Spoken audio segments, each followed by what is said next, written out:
Ah ouais, Kakebeti, c'est qui a vie du public est bandit. Y'a mon balaman des fois pembe.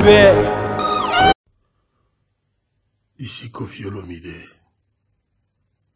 Je voudrais vous parler de ce qui se passe en Libye, mais beaucoup plus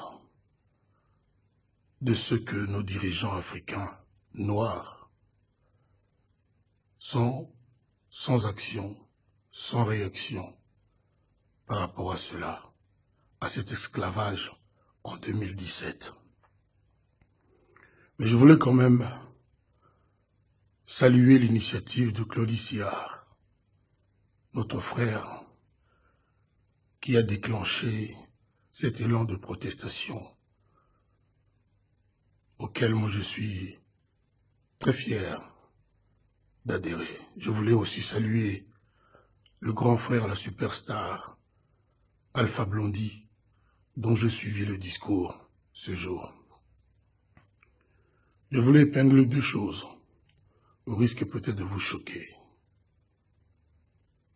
J'ai remarqué que les pays africains du Nord se font appeler pays arabes et très peu pays africains. Moi, j'étais en Tunisie et les gens, en me souriant, me disaient « Vous les Africains, ceci, vous les Africains, cela ». Ces frères africains, mes frères africains, de mon point de vue, ne se sont jamais sentis aussi africains que nous, les Africains noirs. C'est un secret de polichinelle. Je suis désolé si je choque certains. C'est dire que si ce qui se passe en Libye, aux yeux et au su de tout le monde, se passe, c'est parce que les Africains des pays arabes d'Afrique n'en ont rien à foutre d'être africains.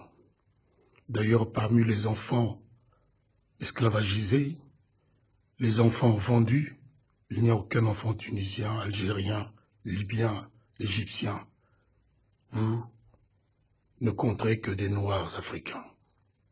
Donc, personnellement, ceci ne m'étonne pas.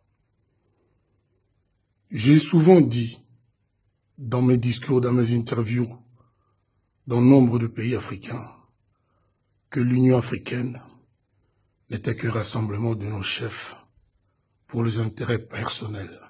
Ça fait des années, il vous souviendra, que j'ai dit par exemple, pourquoi il y a toujours des frontières entre nos pays africains noirs? Pourquoi il n'y a pas une monnaie commune entre nos pays africains noirs? Mon discours, je le sais, a été entendu. J'ai eu la chance, le privilège d'en discuter avec nombre de ces chefs d'État et ces dirigeants. Ils n'en ont rien à faire. Ça ne sera jamais leur priorité. J'ai souvent dit, on ne peut pas être fort en Afrique si on n'est pas unis. Mais rien n'arrive. Et je vous assure que si nous continuons avec nos dirigeants actuels, avec cet état d'esprit, rien n'arrivera. L'Afrique ne sera jamais la maison de ces enfants que nous sommes. Est-ce que vous pensez que, après ce que Claudie Siard a déclenché, après ce que Alpha Blondy a dit, et après ce que moi je suis en train de dire, quelque chose va se passer sérieusement?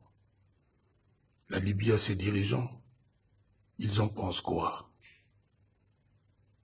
Mais je ne désespère pas. Je ne suis pas de la race des perdants.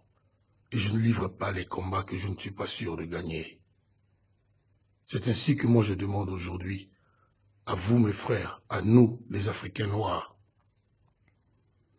de nous prendre en charge, d'aller au combat, de montrer que nous ne sommes pas des mineurs, des moins que rien, et de ne pas laisser vendre nos enfants comme ça se fait aujourd'hui en Libye.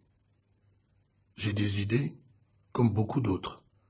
Je préfère ne pas en parler encore publiquement, et j'appelle de tous mes voeux que je rencontre Claudie Siard, Alpha Blondy et tant d'autres pour pouvoir en discuter. une fois de plus, Africains noirs, sachez que vous êtes des Noirs africains et que vos frères dans l'Union africaine, du Maroc, de l'Égypte, de la Tunisie, de l'Algérie, de la Libye, de la Tunisie, ne sont pas pressés d'être vos frères. Moi, ils m'ont appelé, quand on discutait tout à fait naturellement, vous les Africains, quand vous faites ceci, quand vous aimez cela, c'est tout vous dire. Ne dormons pas sur nos lauriers. Ne laissons pas continuer cet esclavagisme en 2017. Je vous remercie de m'avoir accordé un peu de votre temps. Je m'appelle Koffi Olomide.